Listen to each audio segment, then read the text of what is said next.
Rád by som spojil tento tunel a tento diaľničný úsek s 3 slovami. Ľudia, príbehy a emócie.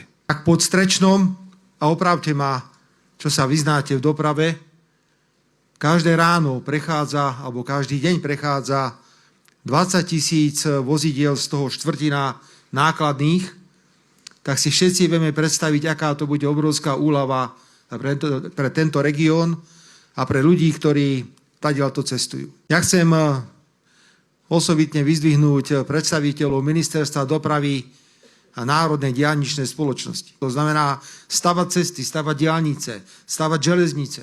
To, čo je tvoja životná úloha. A my ti budeme v tom všetci pomáhať. A dnes môžeme povedať, že je Slovensko príjemne rozkopané, pretože pod rozkopaním zväčša máme negatívne emócie.